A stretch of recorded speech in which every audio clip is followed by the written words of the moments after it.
Peace, brothers and sisters. This is an idea that has been on my mind for quite a few weeks now. And I wanted to share this with our brothers and sisters, with our children, with our elders, and it's something that I experienced as a young man growing up as a teenager who didn't really like to read books. My mother would often give me books every year, as gifts. And a lot of the books were not always things that I was interested in. Was interested in science a little bit, so sometimes she would give me magazines that might have some scientific stuff in it about magnetism, about the earth, about the planets, about time. I believe it was Time Life or Time magazine, one of them two, or maybe they were actually joined together at one point. And they used to produce books that would sometimes be for sale in the supermarket. So we go to the supermarket, and I don't quite remember all the time, but I know my family would give me these books. And so I found some of them fascinating a little bit, never really read it, looked at a lot of the pictures and stuff, and some of the captions underneath the picture, to try to get an understanding, maybe read into it a little bit. But for the most part, it wasn't anything that really inspired me, really gave me the interest to read. And so it wasn't until one day my mother gave me a book, and I don't remember which was first, but there's two books that I distinctly remember that were pivotal points in me really gaining an interest to reading. One was the autobiography of Malcolm X. The other was a book called Man-Child in the Promised Land, which was by, I think, Claude Brown.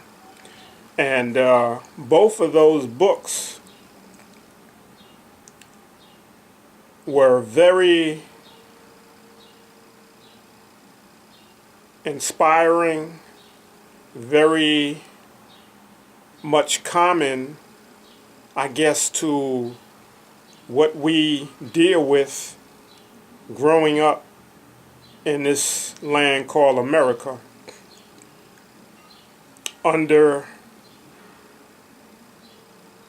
the dominance and under the colonization of Europeans. So most of you maybe know, have read, you've probably maybe seen the movie at least, but by no way is the movie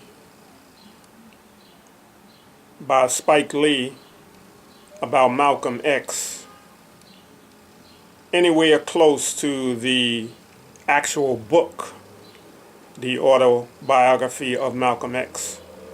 And many of us know that there's movies that come out that are based on books that usually, if you've read the book, you can see that many things were left out of the movie, or the book just seemed so much more interesting. it's a real magic, and it's a real alchemic synergy that goes on between our minds and reading. Having an actual book in your hand is much different than reading something off of a computer screen, or reading something off of your phone, or reading something off of a tablet or Kindle, or all these other devices that are now common ways to access and get books at a cheaper price than actually getting the book. Something about the connection of perhaps holding a book in your hand. And there was a man named Edgar Cayce who I'm not sure what you would, somebody called him I don't know, the sleeping prophet or something like that. He had a foundation, or there is a foundation that still exists. I'm not sure if it's called the Edgar Cayce Foundation or the Heritage Foundation or something. You can look his name up and you'll probably find quite a few different things on Edgar Cayce. He I believe wrote some books, or there was some books written about him that dealt with many of the things that he did, many of the things that he advised people to do to improve their health in different conditions. He dealt with the use of castor oil and making castor oil packs to put on various parts of your body when you had problems with a particular organ. If you wanted to detox your liver, let's say, you put this flannel castor oil soaked pack on that area of your body, and it would help, and wrap it on overnight, put some plastic around it to be able to draw whatever illness or toxins that might be in that particular organ. But let me not get so deeply into Edgar Cayce. But the main point is books, and how do we get, especially our young brothers, our children, our sons, our boys, our young men, even some of our older men. How do we get our brothers to read more books, or read books that will help to improve, to inspire, to bring change, to stop some of the negative things that are going on in our communities? A lot of the gun violence, a lot of the brutality that goes on. My idea is this, that books like the autobiography of Malcolm X, which goes through Brother Malcolm telling you about what he experienced growing up, to some point of him becoming a man and becoming a positive influence in our community.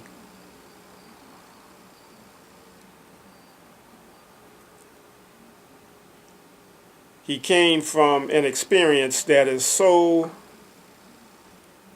similar to what we as brothers experience. So we can identify with it very easily. The book Man Child in the Promised Land is a book that many probably don't know. It's, probably some of us haven't heard the name of the book in so long, but it's still an excellent book. Another book was Daddy Was a Numbers Runner. Now, the first two books were based on Malcolm, and the other one was based on Claude Brown's experience growing up.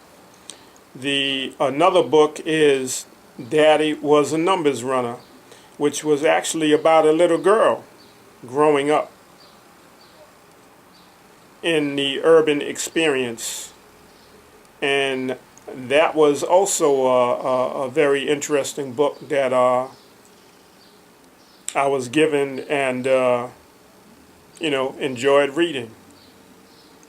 And these books were books that I would read on the way or coming back home or going to work from school. And it was like you couldn't put the book down. You wanted to immediately get back into, what's going to happen next. And so I'm suggesting to us as a community, as brothers and sisters, wherever we may be, to share these books with our young people, especially our young boys. And what has actually been on my mind and what I want to make a call and a challenge for our brothers, especially throughout the country, is to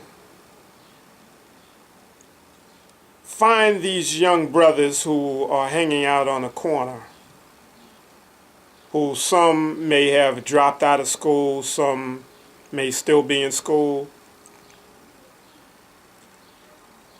Let's introduce them to one or two books. One of them in particular is the autobiography of Malcolm X. That should be a must-read for everybody in our community, and especially for our young boys. And so what I am suggesting is that if you have a copy of the autobiography of Malcolm X, and I know people don't like giving up their books, but let's find copies either on our bookshelves or let's buy a copy,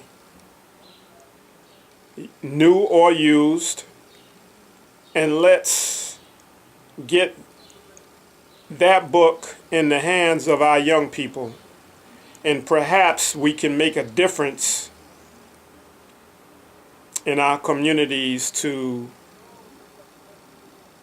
stop some of this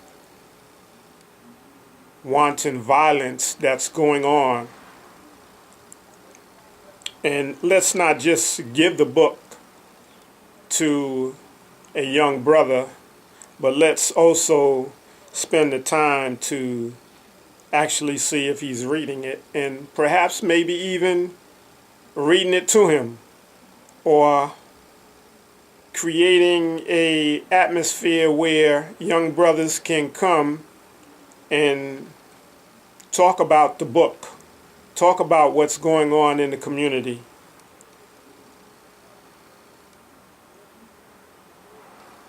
I'm sure that particular book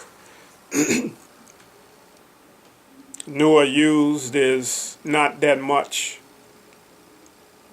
I don't know how much it costs right now, but the investment that can be gotten from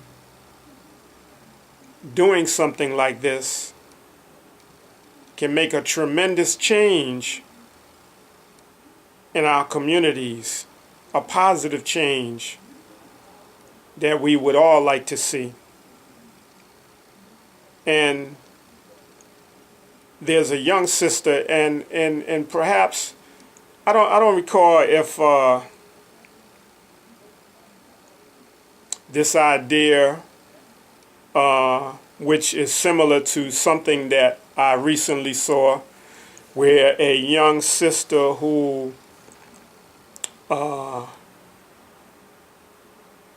was interested in space and NASA and becoming a astronaut, possibly.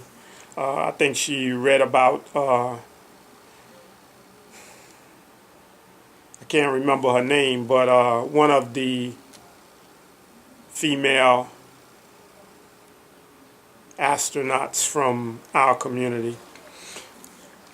And she was inspired to, I believe, show